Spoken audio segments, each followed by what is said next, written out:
Okay, number one, specify your damn goals, because how are you going to hit something if you don't know what it is? That isn't going to happen. And often people won't specify their goals too because they don't like to specify conditions for failure. So if you keep yourself all vague and foggy, which is real easy because that's just a matter of not doing as well, then you don't know when you fail. And people might say, well, I really don't want to know when I fail because that's painful. So I'll keep myself blind about when I fail. That's fine, except you'll fail all the time then. You just won't know it until you've failed so badly that you're done. That's what life is about. And if you don't have any of those things, well, then all you've got left is misery and suffering. Okay, so then what do? Well, then you turn down to the micro routines. It's like, okay, well, this is what I'm aiming for. How does that instantiate itself day to day, week to week, month to month? And that's where something like a schedule can be unbelievably useful. It's like, make a damn schedule and stick to it. Okay, so what's the rule with the schedule? It's not a bloody prison. That's the first thing that people do wrong. They say, well, I don't like to follow a schedule. It's like, well, what kind of schedule are you setting up? Well, I have to do this, then I have to do this, then I have to do this, and then I just go play video games because who wants to do all these things that I have to do? It's like, wrong. Set the damn schedule up so that you have the day you want. That's the trick. But, my point is that you have to understand that you're not your own servant, so to speak. You're someone that you have to negotiate with, and you're someone that you want to present the opportunity of having a good life to. And that's hard for people because they don't like themselves very much. The next best predictor of lifetime success is conscientiousness. Well, and of the two aspects of conscientiousness, say orderliness and industriousness, the better predictor is industriousness. So the question is, well, what can you do about your industriousness? And the answer to that is, well, that's kind of rough too, because there's a strong genetic component.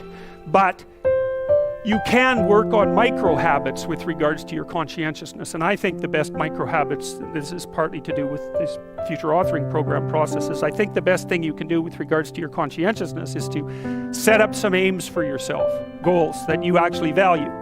And the future authoring program helps people do that. And basically, it does a situational analysis it helps you do a situational analysis of your life more than a psychological analysis, I would say. And so the questions are something like, well, all right, you're going to have to put some effort into your life. And you need to be motivated to do that.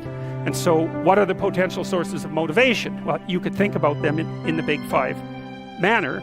If you're extroverted, you want friends. If you're agreeable, you want an intimate relationship.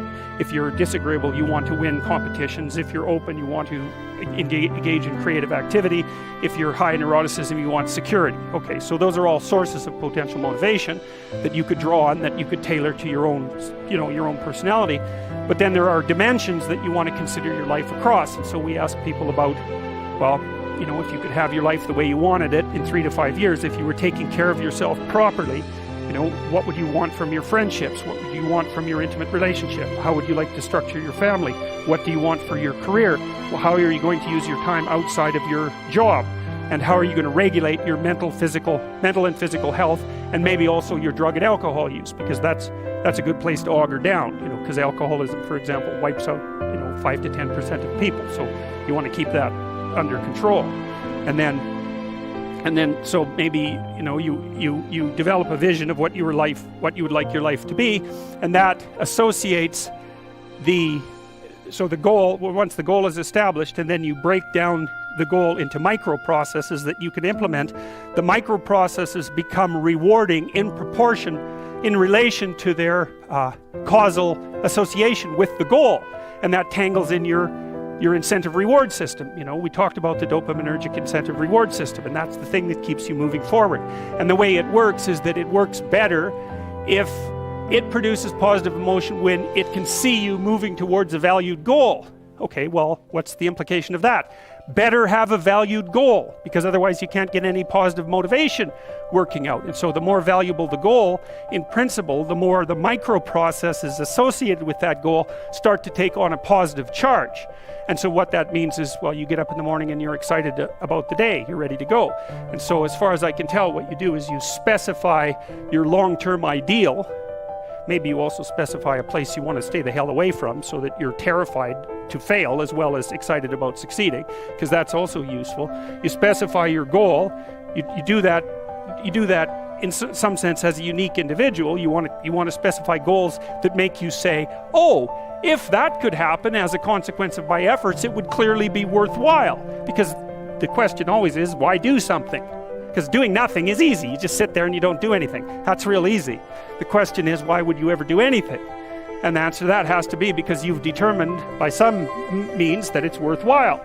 And then the next question might be, well, where should you look for worthwhile things? And one would be, well, you could consult your own temperament.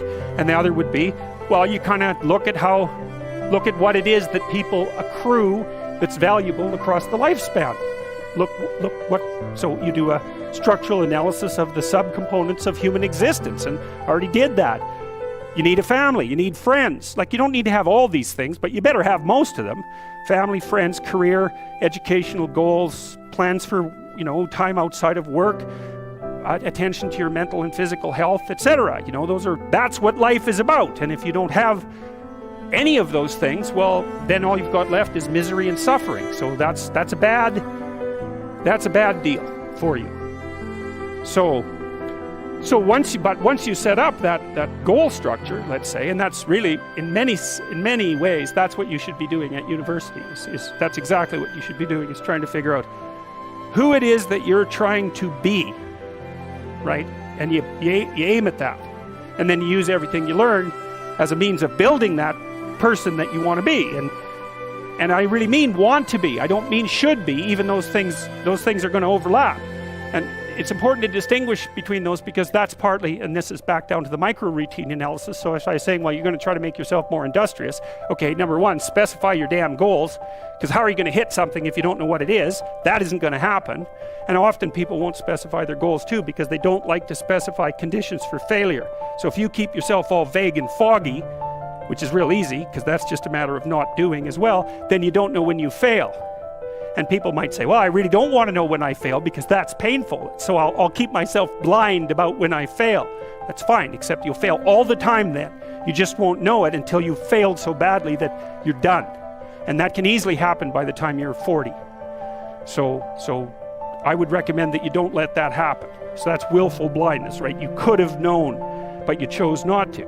Okay, so once you get your goal structure set up, you think, okay, if I could have this life, looks like that might be worth living, despite the fact that it's going to be, anxiety-provoking and threatening, and there's going to be some suffering and loss involved in all of that.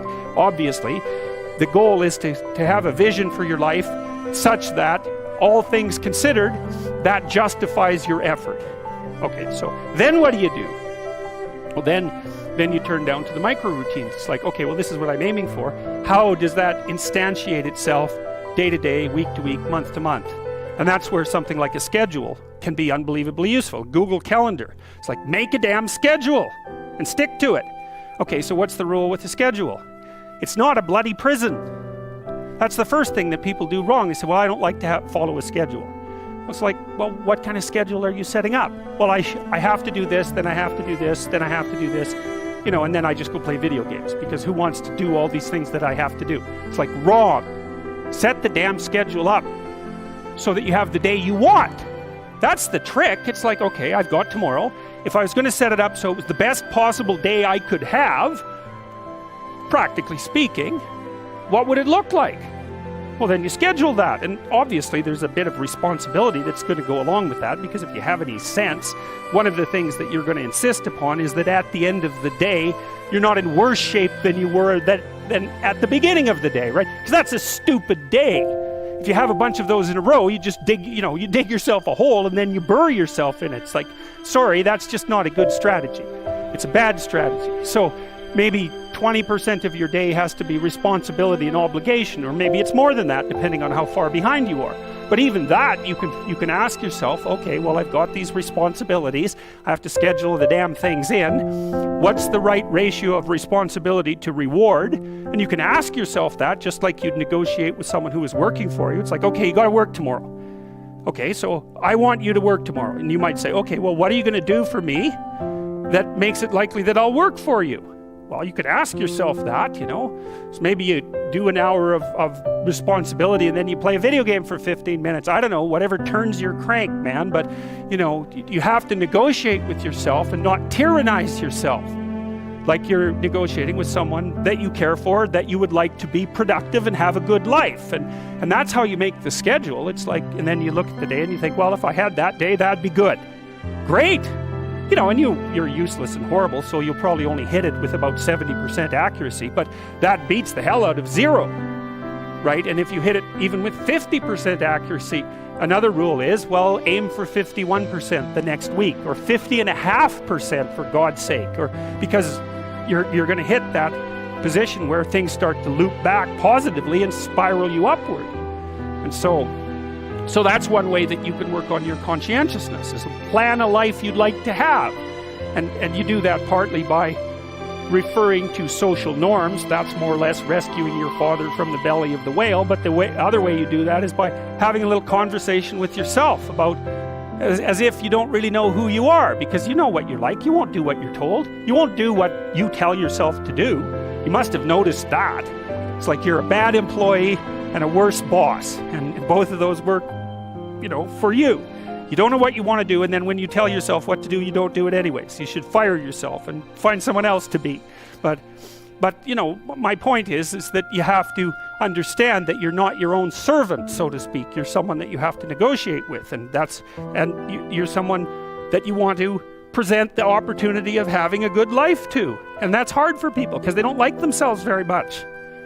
So, you know, they're always like cracking the whip and then procrastinating, and cracking the whip and then procrastinating. And it's like, God, it's so boring and such a pathetic way of spending your time. And you know what that's like, because you probably waste like 6 hours a day.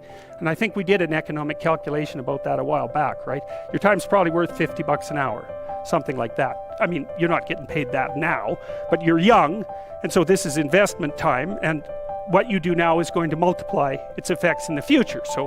So let's say it's $50 an hour, which is perfectly reasonable. So if you waste 6 hours a day, and you are, then you're wasting about $2,000 a week, or about $100,000 a year. So like, go ahead, but that's what it's costing you every hour. And you need to know what your damn time is worth. So let's say it's not $50, it's 30, whatever. Maybe it's 100, it's somewhere in that range. One of the things you should be asking yourself is, when you spend an hour, was that, well, would have I paid someone $50 to have had that hour? And if the answer is no, it's like, well, maybe you should do something else with your time. And it depends on whether or not you think that your time's worthwhile. But the funny thing about not assuming that is, if you assume your time isn't worthwhile, what happens is you don't just sit around sort of randomly in a state of responsibility-less bliss. What you do is you suffer existentially. And so that seems like a stupid solution.